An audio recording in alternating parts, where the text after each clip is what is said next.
Hi, everyone. Welcome and thank you so much for joining us for our Fall 2024 Parent Speaker Series webinar, which is a partnership between Communities That Care of Greater Downingtown, Downingtown Area School District, and now we also have another prevention partner with us today, the Council of Southeastern PA. So my name is Chrissy Jimbowski. I'm the Prevention Program Coordinator with Communities That Care of Greater Downingtown. So we changed this up a little bit. So this is just our recording of this webinar that you can watch at any time that works for you to watch and listen and get this really important information to learn more about vaping and nicotine, also a little bit of marijuana as well, and to take that information so you have it for yourself and for your kids. So if you have any questions, we will have emails and resources at the end, and this PowerPoint will also be made available as well. So make sure that you are looking on the website wherever you are watching this for links so that you can access other resources. And you can also email me, which I will add at the end if you have any questions or want to follow up. And with that, I am going to pass it over to our Executive Director, Dr. Beth Ann Finelli. Thank you. Thanks so much, Chrissy. Hi, I'm Beth Ann Sinelli, Executive Director of Communities That Care Greater Downingtown. As Chrissy mentioned, we're very excited to continue the partnership that we have with the Downingtown Area School District and bring you our Parent Speaker Series for this school year. Our plans are 3 Parent Speaker Series in this virtual webinar format. As Chrissy mentioned, they will be on the Downingtown Area School District website and also on the Communities That Care of Greater Downingtown website. And all of our topics this year will be related to information that we're looking at on risk and protective factors. And so you'll hear a lot of conversation this school year around mental health and substance use. And we'll be asking our community experts to join us in these conversations so they can share programs and resources to help parents navigate this world of substance abuse prevention. And I have the honor of introducing our partner from the school district, and that's Sarah Brooks. And Sarah is the Student Assistant Specialist in the Downingtown Area School Districts and helps us plan and facilitate all of these programs. And we're very grateful for that continued partnership with the school district and also particularly with Sarah. So Sarah is going to introduce our speaker for today. Thanks, Beth Ann. Sarah Brooks. I work with Student Assistance Services and Pupil Services here in Downingtown Area School District, as well as Wellness. I oversee SAP for the district and work very closely with our 13 prevention specialists as well. So I was fortunate, actually, probably sometime last year to sit on a panel with David and to listen to him deliver, I think, a presentation similar to what we'll see today. And as soon as I heard him speak, I was like, we need to bring this into Downingtown. So I'm grateful for his time and his willingness to join us. David is an internationally certified prevention specialist. He's also a nationally certified tobacco treatment specialist. He has over 20 years of experience working in the field of addiction sciences. As Chrissy mentioned this morning, he's with us today representing the Council of Southeast Pennsylvania Incorporated, and still continues to provide individual as well as group services to youth as well as adults regarding tobacco as well as vaping cessation. So he's very familiar with what our kids and what our families are experiencing today. So thanks, David, for joining us, and we're excited to have you. Thank you, Sarah, Chrissy, Beth Ann, appreciate y'all. So with that, I'll just, we're going to move pretty fast today, and we'll try to get through it all in a reasonable amount of time, out of respect for parents' busy schedules and the time. So yes, we're going to take a look at psychological and physiological effects of nicotine. There we go. All right. So big tobacco. Even though the word tobacco is in this business model, big tobacco owns the majority of the vaping industry. Philip Morris Altria, Vector Group, they own the majority of this. All right, and they were $106.4 billion profits last year in the United States alone, and they're expecting 107.5 billion in this year. So it's a constant increase. How do they increase profits? Their industry needs more. How do you say consumers, right? And it is an addiction-based, for-profit addiction industry. No matter how you look at it, I don't want to try to sound cynical. but they base their profits on selling an addictive product. And they're very clever about it. They do so through building loyalty, all right, addiction and dependence.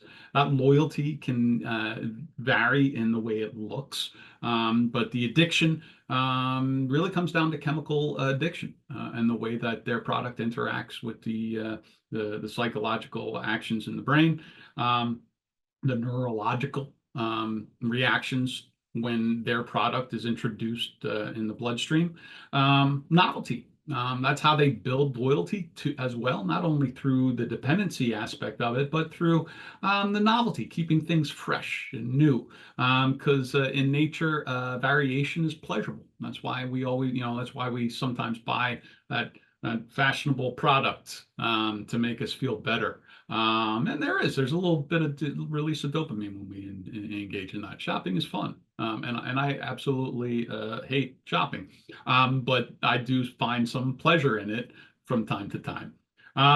The product, the technology, very similar to the way our phones create a feeling of wellness or good, little micro, hits of smiles when somebody likes your post. That's called process addictions. Well studied. Gambling is a process addiction. Pornography is a process addiction. Certain behaviors are process addictions. When we engage in things to an unnatural level, an unhealthy, where it's starting to interfere with a normal day-to-day functions and how you typically carry out a day. When behaviors, product, technology start to interfere with those things, relationships, commitments, that's a process addiction. And then the lifestyle, similar to novelty, but lifestyle, they've been alcohol, tobacco, have been doing it for a long, long time. You want to make the product look happy, cool. How does it improve your life, right? How's this going to make you feel cooler, better, more popular with the in crowd? And so the industry is brilliant. I mean, they pay the most out of any industry for their marketing. So if you're a marketing major and you're looking for the highest pay, probably that. But then you have to kind of sign off on your moral compass as far as what you're selling. And again, so the big tobacco is very, very, very, very prominent, and they are behind the vaping, but you won't see them coming out as tobacco products. They sell it as a nicotine product, which sounds so less harmful. And 80% of smokers, when we look at nicotine, that is why they smoke, because nicotine is in the tobacco plant, right? Nicotine is the reason people smoke. They do it primarily to self-medicate emotional problems. They're using it as a form of an antidepressant, a tranquilizer, solace for negative emotions. It's really it works, right? If you ask somebody, why do they smoke? The number one answer is always to feel less stressed. And so, for individuals who may be undiagnosed or diagnosed with a behavioral health or emotional diagnosis, it can act as a psychotropic medication to improve their overall mood. So individuals who have a diagnosis for emotional based or diagnoses, a lot of times they find smoking works very well for them. And so they are at a higher risk of obtaining a nicotine dependency. And then again, individuals who use nicotine in any form, whether it's chew, smoke, vape, they always report how an improvement in concentration and performance that demand that hyper focus increases, it improves. Now, of course, the thing that comes to mind are young people or adults who have adult ADHD, how this might sound beneficial for them, right? But if they're medicated, it's actually very counterproductive because their medical provider is monitoring them, providing them with a titrated dose specific to how the young person or the adult is reporting their ability to focus from month to month in order to get another prescription or adjust the titration dosage. And so if that person is using nicotine, it's throwing off their baseline, and now they're reporting an inaccurate level, which can lead to an unneeded increase in the prescribed medication for ADHD, and now that young person is thrown off, and it's a rock in the gears. So nicotine high. Yes, go ahead, Chrissy. I've not known that. That's interesting to me Yeah, because nicotine's a stimulant, right? yeah, So that's where you're getting that improves concentration and performance on tasks. But so what you're saying is if there's a kid that might be on medication for ADHD, it's almost like, which oftentimes is also a stimulant itself. So it's like the double stimulant effect sort of that's happening. yes, yes. So ADHD medication are typically methamphetamine-based drugs.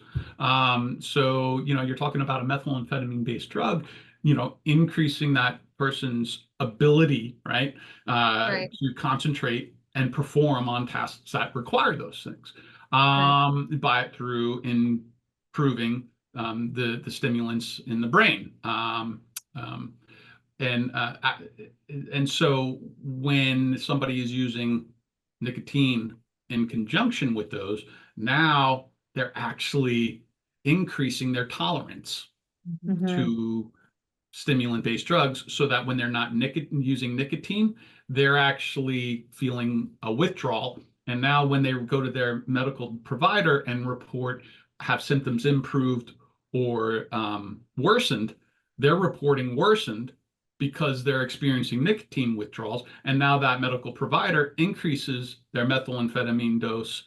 And now that person continues to use nicotine and matches it. And then next time, and so they're building a tolerance to stimulants, and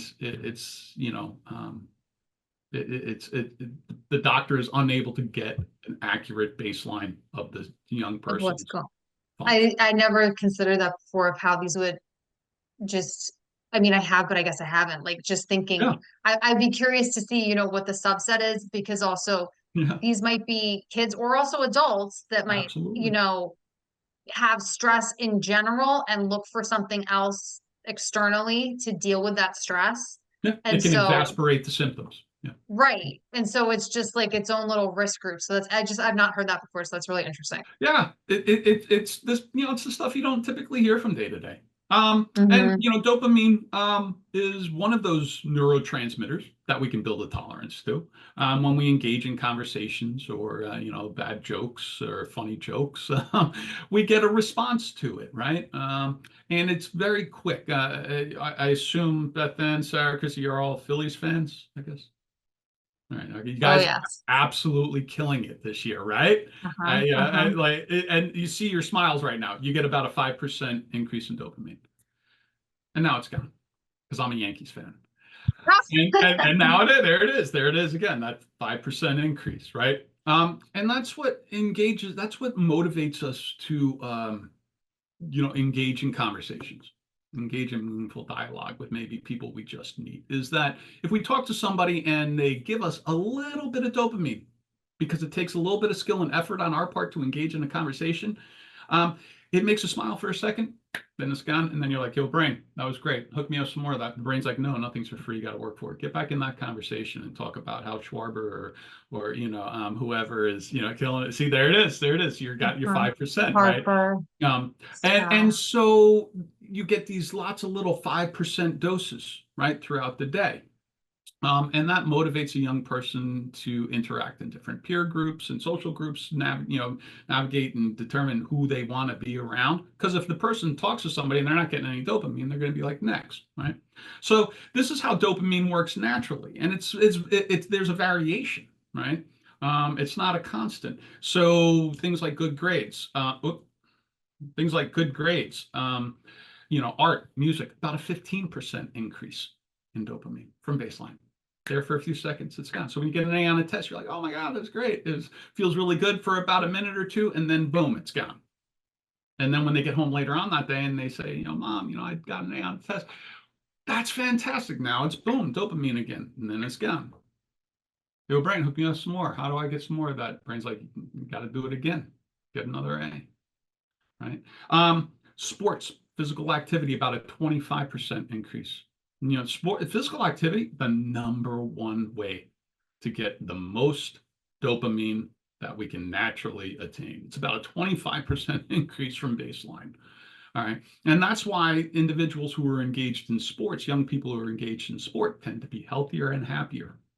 Right, is because they're getting and I'm not saying they have to be the star lacrosse player, right? I'm just saying if they engage in physical activity for a minimum of 20 minutes a day, typically they report a healthier, happier outcome and better mental health outcomes as an adult because they'll continue those traits. When we look at that 25% increase, so think about that. That's like the maximum. That's the most the brain really releases naturally. And I always get asked, well, what about like intimacy, procreation, right? Sex. It's kind of a cocktail of that. It's not just dopamine, but it's also serotonin or epinephrine or adrenaline. It's endogenous opioids like oxytocin. It's like a drug cocktail, right? And that's what motivates human beings to do that, right? To procreate and allow the species to live on. But the part of that cocktail of dopamine is only 25%. So this is where we live day to day. How does nicotine? Oh, and you notice when it wears off, it always goes back to baseline. Baseline is neutral. It's when we wake up in the morning, we're like, meh, We are all naturally drug-seeking individuals. Each and every one of us wake up every morning. We just simply want to feel happy. We want to get high naturally, but through dopamine. So we engage in these in healthy, pro-social, behaviors that result in positive peer and parental recognition in order to get happy. And when they wear off, they return us to neutral. So we can manage a period of time without getting any and feel okay, without feeling a withdrawal, right? How nicotine works, and I'll draw it here, is nicotine requires no skill, no effort, and it gives you about a 5 to 7% increase in dopamine. And it doesn't last just a few seconds. It lasts on average about 15 to 20 minutes. And when it wears off, it doesn't stop at baseline. It continues to go down and it resets. So now when that person feels good and improved, the brain recognizes that, oh, it doesn't take any skill, doesn't take any effort. I can do this anytime, anywhere, and it keeps me about the same as a good conversation for about 15 to 20 minutes at a time.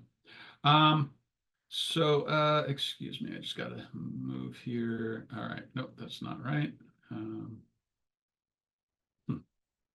Trying to navigate this this pen thing. I don't know. Whoop, that's not right. Okay. So when you reset your baseline, you're actually building a tolerance. Okay. So what that means is that person, when they don't have nicotine after they use the product for a couple of weeks, their baseline is reset lower than normal. And so when they wake up in the morning, they're actually feeling a little anxious. And when they engage in a conversation with somebody, they're only going to get about a 5% starting from that new baseline to where it barely makes them feel neutral. So maybe they're talking with a group of friends who used to provide that dopamine in them. And now they're discovering like, oh, I really can't stay focused on what my friends are saying because I'm thinking about hitting my vape pen. And that motivates the person to then use nicotine to get up to around here for about another 15 to 20 minutes. All right. And so that's how the nicotine dependency kicks in and if a good grade, it'll get above the neutral, but when it wears off, they're back down to that new baseline to where they're feeling a little bit of anxiety, a little bit of stress. They're not quite depressed. They're just feeling like, I need that. I need to take a rip of that. I need that hit off of that vape. And this works for us as well. The adults work the same exact way. The only difference is that if you start vaping as an adult, this is reversible, right? This is like quickly reversible. If you're molding this into the developing brain between the ages of 12 and 25, then you're laying down a foundation of the way that neural networks are laid out to where it becomes a lot more difficult to quit in future years. Sports. You'll still feel it. You'll still be on that ball field. And yes, that individual will probably just continue to think about when they're on that field, that what they're thinking about is the next play in order to get that large hit because a large hit can't compare to nicotine, right? But then when they're down below, maybe they're on the sideline, that's when they're thinking about hitting the vape. And this is the way that this works. Does that make sense? Any questions on that? Yeah, this is great. I've not ever seen anyone explain it this way and with such I want to steal this and use it Yeah, or absolutely. Yeah, take pay it this forward. video and go and show this to explain the reward system. So sorry, Yeah. Sarah, go ahead. No, I was just gonna say, I think what I always think about, and I agree with Chrissy in terms of, your description and your illustrations are so helpful. I think what really resonates in my mind is when I think about kids during the school day who are with us from 7:30, 8 o'clock in the morning to 3:30, 4 o'clock in the afternoon. Like you think about the ebbs and flows of their school day and the number of hours that they are, trying to academically engage. But then at the same time, if they are a student who's using nicotine or vaping, like you just think about the impact of what you're describing on what their academic day feels like.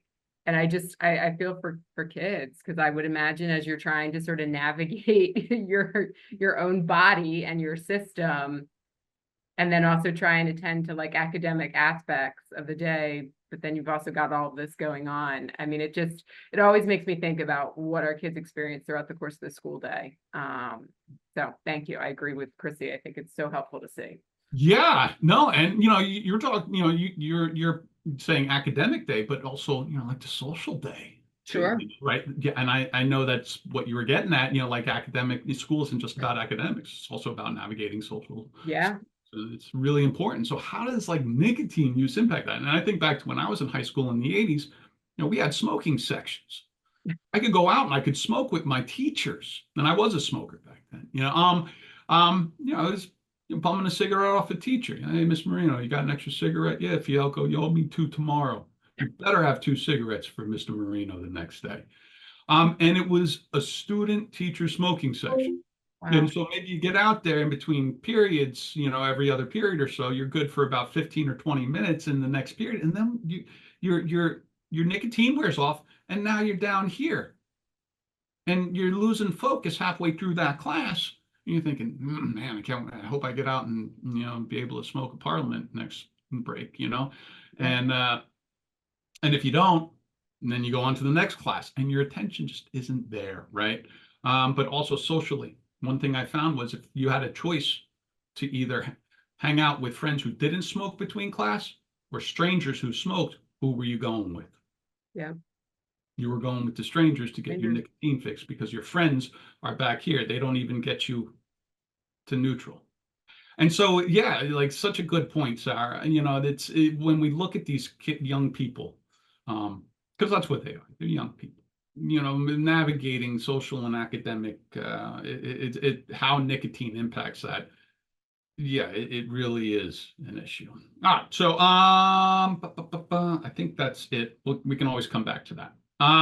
So dopamine levels, like I said, 5, 15, 25%. That's the green zone. That's the Goldilocks zone. That's where we want to be, because everything requires skill and effort, results in happiness, pride, integrity, positive self-image, positive self-esteem. It's a win-win. Unnatural is going to be nicotine, about 15%. But 15% is the same amount as the natural, but it lasts longer. It's an unnatural duration. Again, the naturals, a few seconds and they're gone, creates motivation, drive, grit. Alcohol, 15 to 60, depending on titration. A large part of the alcohol impairment comes from central nervous system depressant effects of the CNS depressant qualities.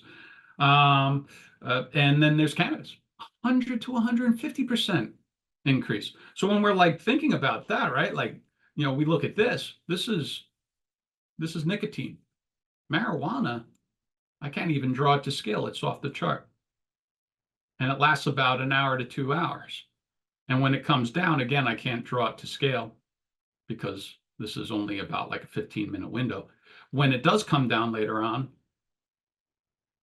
it's down around here. And so it resets a new baseline. And that's with chronic use, of course. You know, if somebody an adult uses marijuana occasionally, responsibly, or however you want to put it, more than likely, if they're smoking marijuana once a month as an adult with an adult brain, when it wears off, they're going to be just somewhere around here, and it kind of levels off after an hour or two. But the more and more you use it, then it starts to step it down. And with young people with the developing brain, they're very sensitive to this. And the last thing you want to do is reset a baseline of down here to where things like sports doesn't even get you to neutral. And that's why we see with our population of young people who are reporting chronic use of marijuana, they once played football or baseball or got good grades, and they no longer do it, and they can't explain why. They just lost interest in it. And it's because football or baseball or good grades or art or music no longer gets them high naturally. They're dependent on the drug. And so that's really, we're just, chemical creatures. We're drug-seeking individuals who wake up every morning and we think, how do I avoid pain and suffering and experience happiness?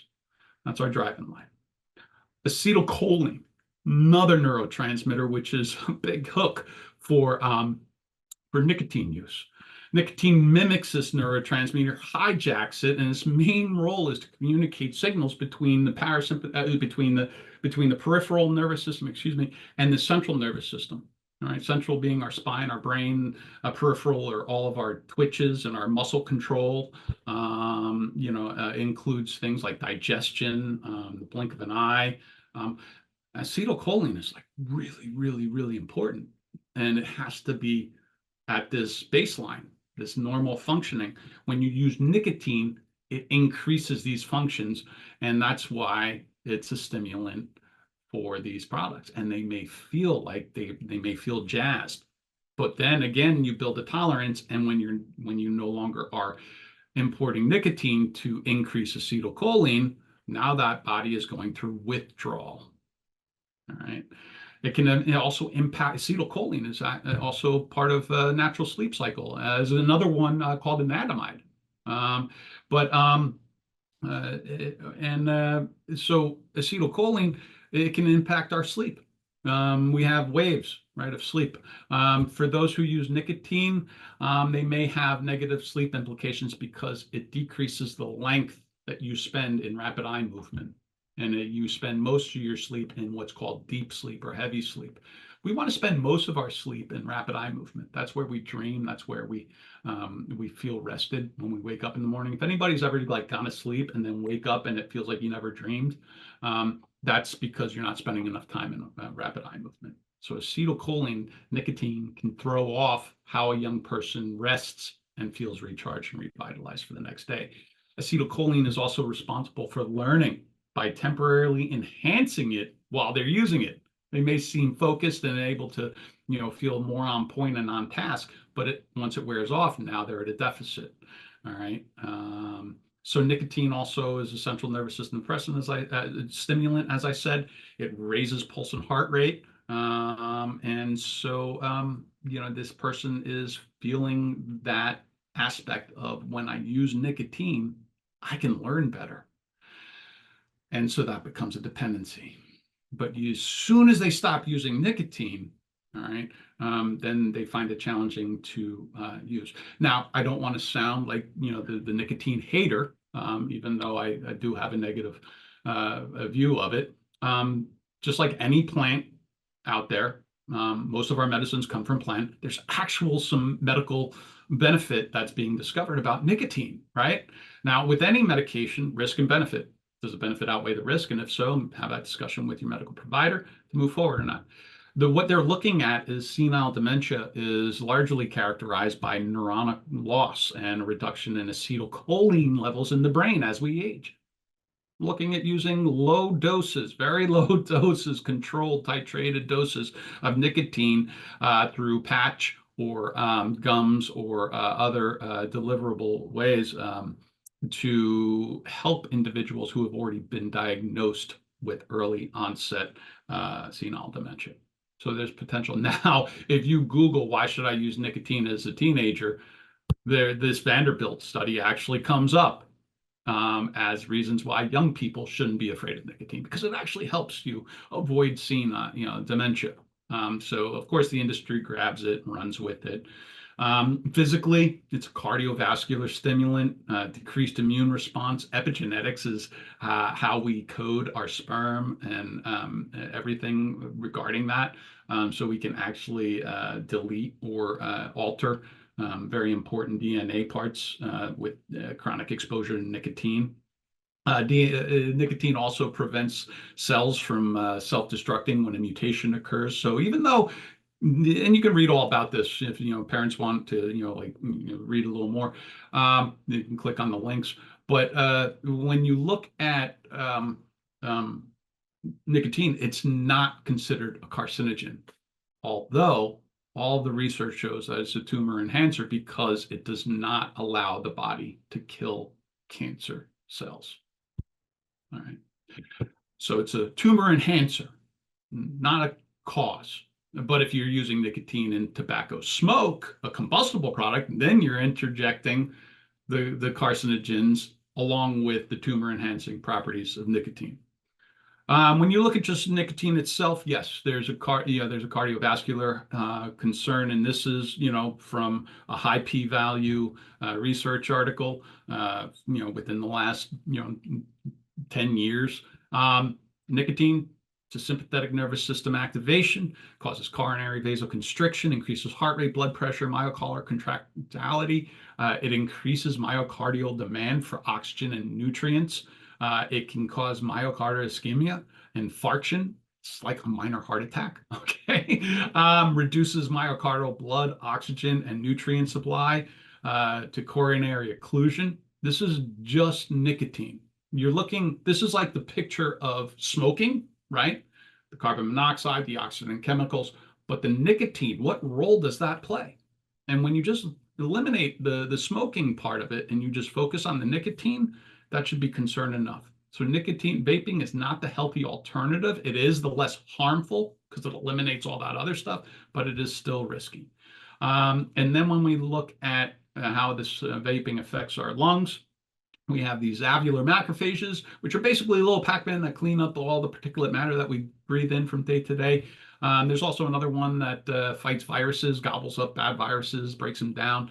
But in our lungs, the particulate matter that we inhale from day to day, it's broken down into very fine particles. And as we sleep at night, we evacuate it through exhalation. And that's why you may wake up some nights if you're in in a dusty environment the day prior or a smoky environment, you wake up and you have phlegm that's like discolored. That's because those are the byproducts of macrophages actually working in your lungs. The vape ingredients in all of these vape products are FDA approved, but they're only approved for food. They've never been approved for heating and inhalation. For food, it's just ingestion, digestion, evacuation, right? I can't think of a better way to describe the evacuation other than calling it evacuation. Yeah, so the industry is using these off-label propylene glycol, vegetable glycerin, all the flavorings. They're all food-based approved products. Never been approved for heating and inhalation. This generation is literally our test generation. There are lab rats. We're going to see what happens to lung tissue with chronic exposure to off-label use of food-based products, heating and inhaled. You get an argument with your young people all the time, right? They say, well, you use caffeine. Why can't I use nicotine? Because caffeine is not a stimulant in the same level. It doesn't do anything, at that level. All right. Relatively, if you're under 600 milligrams of caffeine use, you're safe. What caffeine does is it dislodges another neurotransmitter called adenosine, which makes us tired. So that's why when we wake up in the morning, if we're still tired, we dislodge the adenosine neurotransmitter so that we feel alert. All right. If a young person is vaping now, all the research shows that they will eventually, if they continue to vape, they'll eventually become a dual user and use tobacco product as well. The industry knows this. That's why Big Tobacco owns vaping and tobacco products both. Because what was originally designed as a quitting aid is now designed as an introductory aid. All right. And once young people graduate high school and move into college, what we're seeing is they become dual users. They'll vape where they can't smoke, and they'll smoke where they can. And then they'll also use things like dissolvable products. in between. So we're seeing an entire generation. No previous generation has ever used nicotine at this level. Okay, we're seeing those who use nicotine are using it at a level that we've never seen in previous generations. They're using 5, 10 times the amount of nicotine because of the ease. When I was a smoker in high school in the 80s, I had to wait an hour to 2 hours in order to get my smoking. Now kids can just, as soon as they feel that dopamine wear off, when the teacher's back is turned in school, they can just zero it. They don't even need to exhale it. They just swallow it.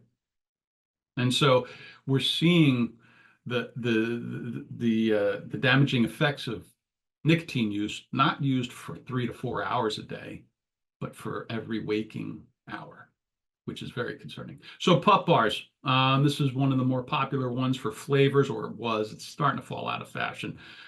This had about 300 puffs. What does puffs mean? Puffs, there's about 250 puffs in a pack of cigarettes. All right. You have a bioavailability of about 20 milligrams of nicotine in a pack of cigarettes. All right. Typically, most smokers, average smokers historically have smoked about a half a pack of cigarettes a day. That's about 10 milligrams of nicotine a day, about 125 puffs a day for your average half a pack a day smoker. Okay. This is the #1 sellers, the hottest sellers amongst young people. All right. That was $11 for 250 puffs. This is 8,000 puffs for $17, 5,000 puffs for $17. And they don't need to exhale as. These have anywhere from 500 to 1,000 milligrams of nicotine. All right. So there's really, it basically, every time a person feels that their buzz wears off, they're reinstating it.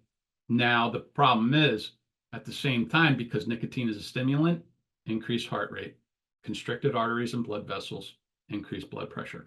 Every time somebody uses nicotine, they're inducing, they're inducing the disease of high blood pressure for about 20 to 30 minutes at a time. And when we smoke 10 cigarettes a day, that was about 3 to 4 hours of inducing the disease of high blood pressure a day. And that was enough to double the likelihood of coronary heart disease or the disease of stroke. Now, our young people are using these, and they're inducing the disease of high blood pressure upon themselves from the moment they wake up to the moment they go to sleep. So from a public health standpoint, I'm very concerned about the health outcomes of this generation. The cost, yes, go ahead. I was just gonna say, the thing I think that's so, well, besides the fact that I've never even seen these products. Like, it's wild to me to see, like, even the puff bars, which I know there's other ones that exist now. They all look like fidget spinners and like USB sticks, like memory sticks. Like, they don't look like, right. They just look like that looks like a fidget thing. That looks like a thing that you would find in a favor bag at a birthday party. Like that's what that looks like. Like, Yep. truly, like that's like a little game or it lights up or something like that. Like, I would not know what that was as a parent That unless is I not just a game that's not just doesn't light up. You can play video games on this one now. Oh, God. So no, Oh, this I'm not even kidding you. wow. This is $15, 20,000 puffs. All right. And so this is lifestyle, trendy, Yeah. nicotine addiction, and process addiction. Uh-huh. Now the young person is playing the video game, puffing the video game, and they're missing out on opportunities. And Instead they of get to talking, taste blueberry clouds. yeah. Like, just Yeah. So no. yeah, I just you it's can just click on the link and you can watch the video review of the young person reviewing this product. It's wild, and so yeah, wow. so these are the hottest sellers. They're made to sell, and I don't know if I'm getting ahead of you, but where does one purchase these? I don't know if you're going to share that or not, but yeah, like, corner stores. where is your Yeah. cook buying this stuff? I used to wonder the same thing. About 10 years ago, for several years, I worked as a commissioned FDA officer, and we would do undercover stings, with tobacco purchase products. Mhm. And I discovered that I had no idea where you could get these products. And it's pretty much any corner store, Mhm. any gas station sells a variety of vape products. And that is this is one of the hottest sellers right now. So yeah, anywhere. And are they IDing? Well, right, because you have to be No. 21, correct? It's supposed to be 21. Yes. Or supposed to be. I mean, But the person legally you behind the are. counter making minimum wage, are they, do they do what they're supposed to do every time? No, they do not. And the industry depends on that. If you don't want to go into a brick and mortar store, you can order it online. Very easy to do. A lot of times, young people use Tor browsers to do this where there's no ID needed. So yeah, you can get them delivered. And so, yeah, okay. So that was it. I think I covered everything. We wanted to keep this to like Yeah, 45 minutes or so. I think that was right at 45 minutes. Um, totally. what are we on point? Yeah, I think Yeah. could you just talk about how, because this nicotine is so different than like Hmm. combustible regular, like light it with a lighter cigarettes that people used to use. I mean, I think culturally it's different because like you said, like you can't just light up a cigarette in the middle of math class and smoke it, but you could probably hide your little blueberry cloud vape pen and take rips off of that and maybe nobody might know, right? Or, a lot of times schools will have issues with kids going into the bathroom and using their vape products and things. But can you just talk about how they work in the sense that like the heating, like how they physiologically work so that kids are becoming dependent on them so much faster? Do you know what I mean? Could you just Yeah. explain that just in comparison to older types of tobacco products? Um, well, typical cigarette, you're freebasing the tobacco plant to release a nicotine salt. Tobacco plants have hundreds of different types of nicotine salts, and all of those salts vary on the harshness, the taste, the flavor, in a cigarette, right? So that's why different cigarettes have different, followings, and brand loyalties. Vape, Mhm. um, because it's a synthesized from the tobacco plant product, and in some cases just fully synthetic, in other words, created in a lab, they can isolate specific nicotine salts, which now take away the harshness on the throat of vaping. It improves the flavor. It Mhm. improves the ability for the nicotine to be absorbed into the bloodstream. And so they're making an easier to use, better tasting, less harsh, higher addictive product in vapes Yeah. compared to cigarettes. Okay. So I don't know if I answered that question. Yeah. I just think it's like you're becoming so much more dependent on it so much faster. Like Yes. you're not building a tolerance Yeah. as slowly, like it's Yeah. really fast that you might Correct. become dependent. Yeah, because when I was a smoker, and I smoked from 7th grade to like the mid 90s. I quit Hmm. because I recognized that it was not healthy, and I was a half a pack a day cigarette at most, right?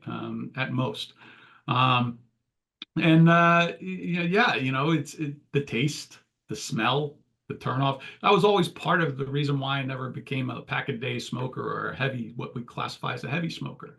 But now, I think back, if I was available to vaping, I would have,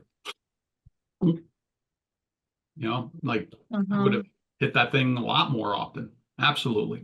Higher nicotine dependency, less likelihood of quitting, more likely to use it chronically and experience a lot of the more serious complications associated with that. Yeah, so it's very concerned about the health outcomes for this Yeah. age population.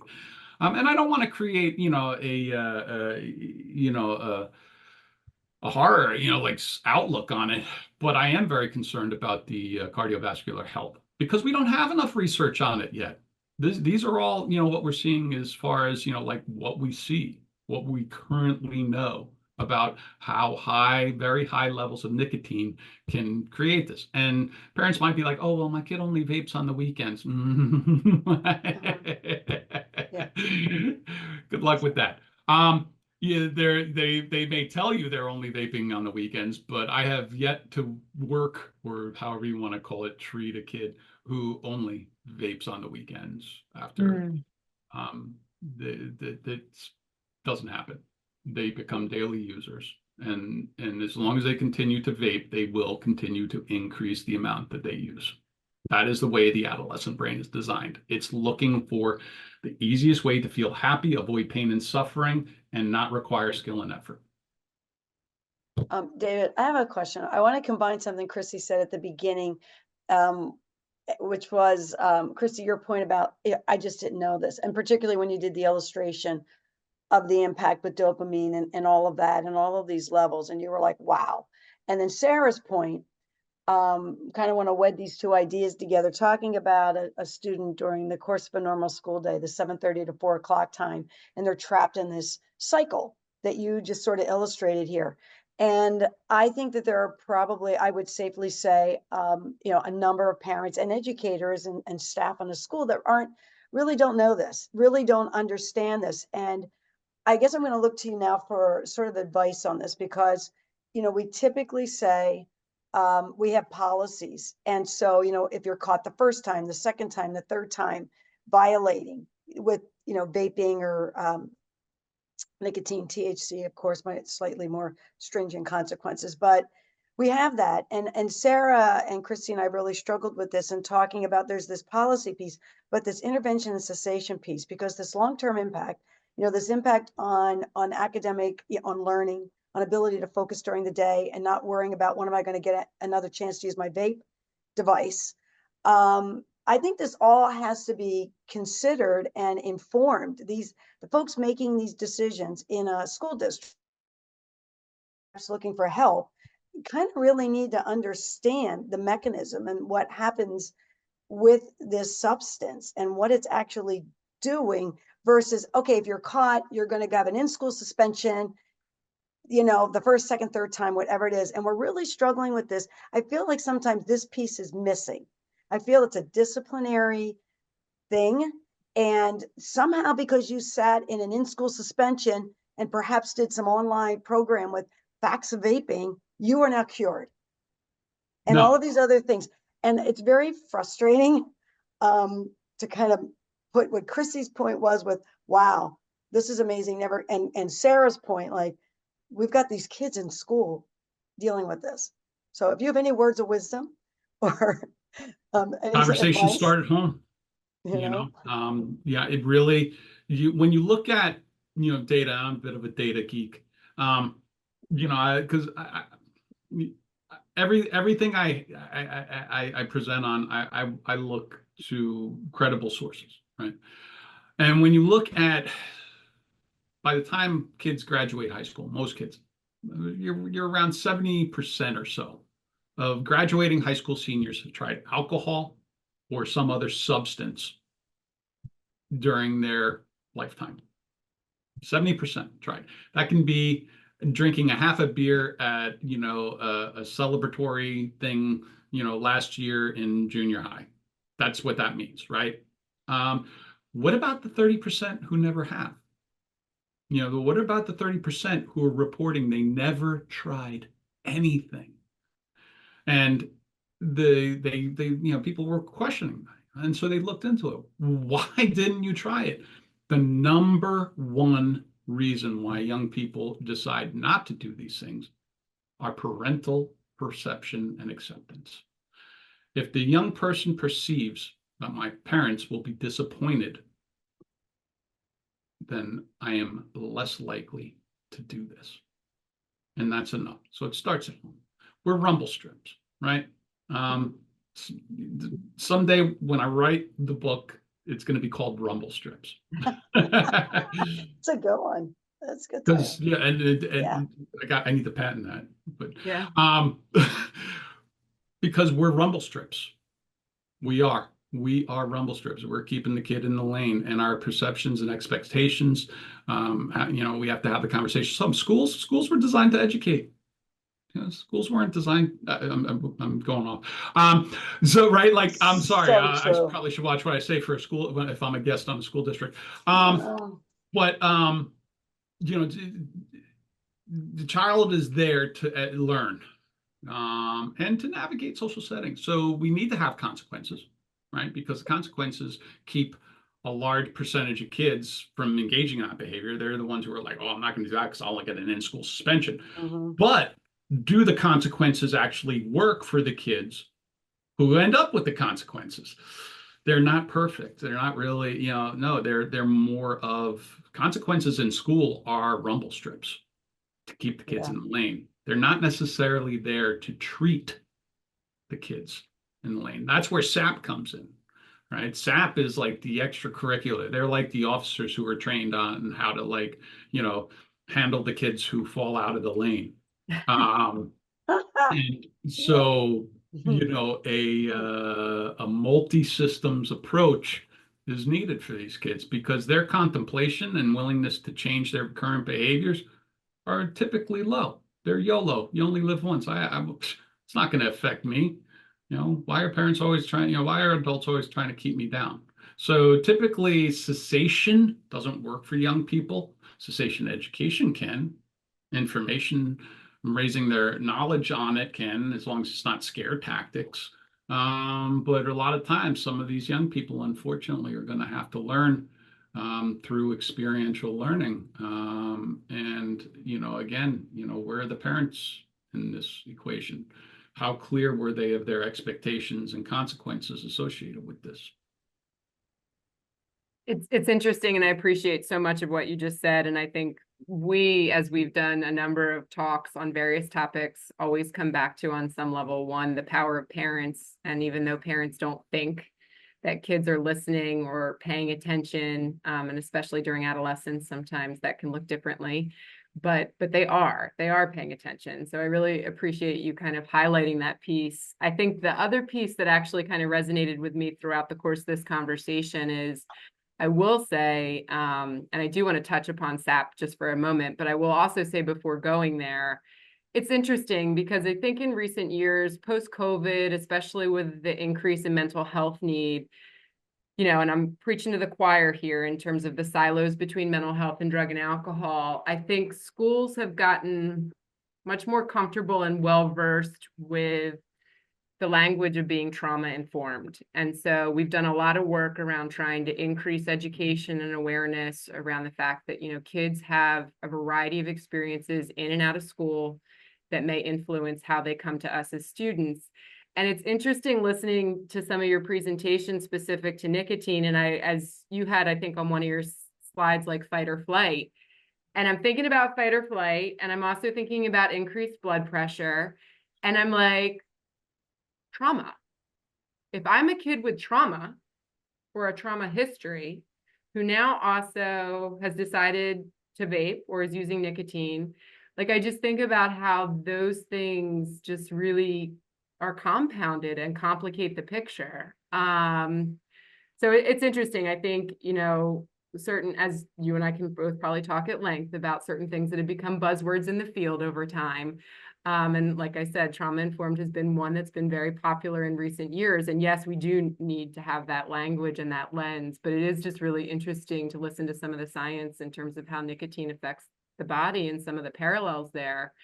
I think with respect to SAP, and even getting back to one of Beth Ann's points, and I think for parents who are viewing, what I would want them to know, all of our schools in Downingtown, grades 6 through 12, have active SAP teams. Sometimes I will hear from members of the community that they're not really understanding what SAP is or clear as to how SAP functions in a school building. My best guidance that I can provide is, if you're not sure who is on your SAP team in your building, reach out to your prevention specialist, because in all of our buildings, Marsh Creek all the way up to East, West, and STEM, the prevention specialist is the facilitator for the SAP team.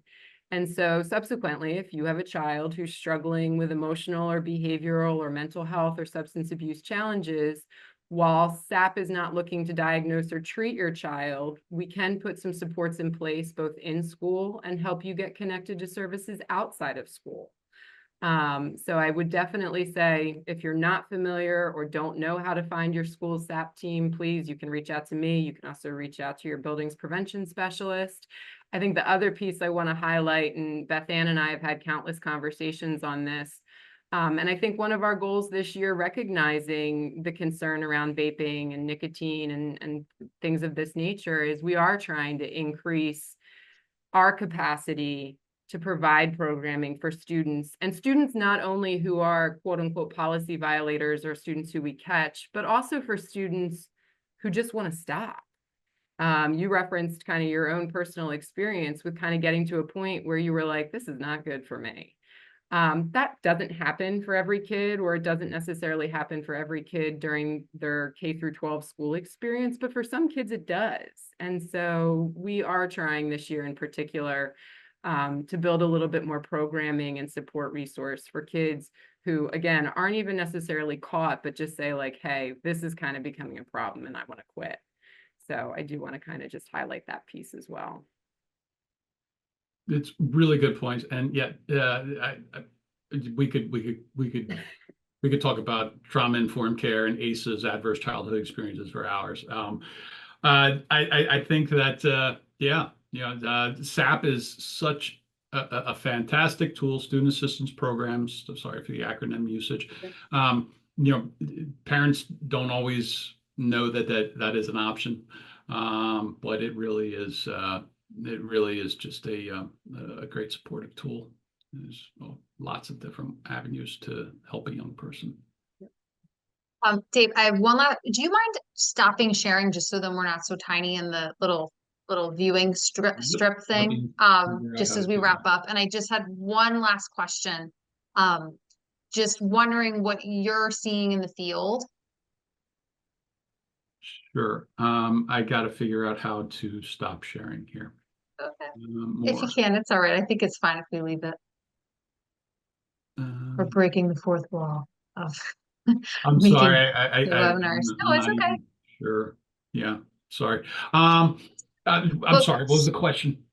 Yeah. So my one last question was just, are you seeing, like, could you just talk a little bit about the trend of kids not only using these vape pens and vape devices for nicotine, but also marijuana and THC? Can you just talk about that a little bit and kind of what you're seeing and the risks with that?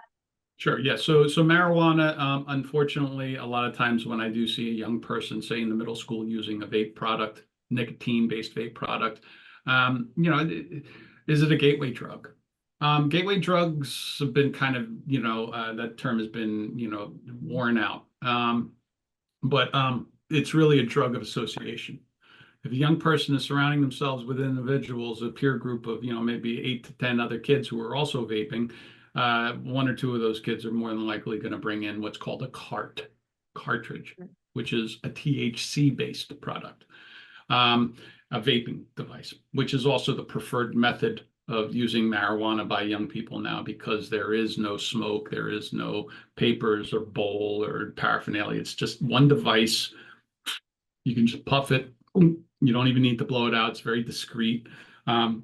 Is because of the association of their peer group, somebody's going to bring it in, and through the idea of associative substance exposure, maybe 8 of those, maybe 5 of those kids will go along with it. The other 5 are like, oh no, dude, I just vape. I'm good with that, right? Well, those 5 kids now start using THC, and maybe they break away from the other kids, and now, since those 5 kids are now using THC products and nicotine products, now maybe somebody brings in another substance. Now, maybe 3 of those kids say, nope, draw my line in the sand is marijuana. And they break off from those 2 kids who go on to harder and harder use. So that's kind of what we're seeing with marijuana proliferation amongst that age group. Is it tends to occur if this person is already, it occurs at a higher rate if somebody is already using a vape product. So don't approach this from a parental view as like, well, at least they're just vaping nicotine. It's an associative algorithm. And it gets very scary, and I know Sarah's seen this in the SAP, with all the different levels that she has interactions with. It's typically goes hand in hand. And today's marijuana is nothing like the marijuana that my generation and my generation's marijuana and into the 90s was 5 people smoke a joint or a bowl. You laugh for 15 or 20 minutes and you end up with a wicked headache because it had stems and seeds. It was sprayed with rate. It was horrible. And we turned out okay, right? The marijuana today is designed to gain loyalty, to be trendy, potency, easily accessible, and the average potency of THC or percentage of THC in the marijuana from the 80s and 90s was around 3.5 to 5% THC by volume. Today's vapable cart-based marijuana or THC product is around 60 to 90% THC. It's nowhere near the same product. People are passing out from smoking weed. People are hallucinating. They're experiencing psychosis. Cannabis-induced psychosis is actually a thing now. And we're seeing it more and more amongst the chronic users. And we're seeing it at a very high rate amongst the adolescent populations.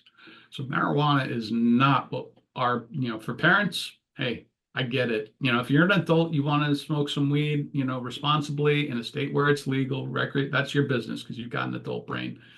This is something that, from, a standpoint of guarding that developing brain during the critical period, this is something that I would not want exposed to any developing brain. Very, very concerned. Again, because when we look at marijuana, where these are our natural low levels, right? I'm sorry, I'm going to freehand this. This is how our day works, right? Varying levels of happy dopamine based back and forth from neutral. As soon as that young person starts using marijuana, there's that initial use, like, wow, that is really fun. Woo! And then after the first use, they come back to neutral. That's the occasional use that they might experience. But the adolescent brain does not have a very good ability to limit things. Yeah. Or say, it's enough of that. I really should. So what happens is they chronically use it and they build that tolerance and they're constantly up and down. And now they're using it to where they don't allow themselves. As soon as they feel there, then they come back up. They don't even wait for that to occur anymore. And so now all of this stuff goes away. Very scary. And I mean, I'm just, sorry, it's the way the brain works. Yeah. I think that's a great point. Thank you. Yeah, it's a completely different drug. Yes, it still comes from the same plant, but those plants have been hybridized. They are grown in specific methods to elicit as much THC as possible out of not only the plant, and then when the plant is processed into things like shatter, wax, hash oil products, BHO, butane hash oil, you now turn from, on average, flowering material now is 30% THC for a bud. But as soon as you use a hash oil product, now you're talking 60 to 90%. So it's a very, very pure version, very scary. When we're looking at mental health outcomes for young people who have chronic exposure to marijuana. Well, and I think that's the other piece, and I know we're probably trying to wrap it up, but I was just going to say, and I've preached this for years, as I'm sure you have too. I always come back to the place also when we're talking to our kids about their emotions and their mental health. I know they're hard conversations to have, but we have to be willing to ask some uncomfortable questions about other substances that kids may be taking. And I've said this to kids that I've worked with personally. Kids will be working with a therapist or they'll be working with a psychiatrist, and they'll be working for very mental health based conversations like, oh, I have a therapist for my depression. I have a therapist for my anxiety. I'm on this medication for my depression, or other diagnoses that have been given. And then when you ask the question around substance use or smoking or things of that nature, you know, if you get a kid who's willing to be honest, which kids can be honest, then the picture changes and it's like, well, did you talk to your therapist about that? Oh, no, we don't talk about that. Did you talk to your psychiatrist about that? Like, did they have a sense of how much you're smoking? Oh, no, we don't talk about that. And it really like changes the picture in terms of what you're feeling and what you're experiencing in your body. And getting back to some of your points earlier around, you know, it's really hard to establish a baseline of your emotional functioning if you're smoking or vaping something. So true. Yeah. How are the doctors supposed to, Right. effectively and responsibly prescribe a psychotropic medication when they don't even have an appropriate baseline to go by? Yeah, it's wild. And you bring out another like really, really wicked important part of how important SAP is Sarah just said it all. I'm amazed at how many kids, and what the level of trust that kids have with their SAP liaisons. It really is meaningful to them because there's somebody who is confidential, who they can trust, who they can talk to, who they might not outside of that setting. So SAP is huge. Can't say enough good things about it. And thanks for what you do, Sarah. Huge, huge benefit to kids. Thanks for what you do. Yeah. David, thank you so much for being with us today. This was a great presentation, and I just felt like I was like, oh, I know some things about vaping, but just the way that you frame stuff was really interesting and different and kind of gave me things to think about and like different things to bring up when we're communicating with parents. So thanks for taking the time to be with us today. You got it. Thanks so much for the invite. So those of you that are watching, we will be sure to list below this video somewhere links to all of the resources that we used today, contact information for all of us if you have any questions or want to follow up.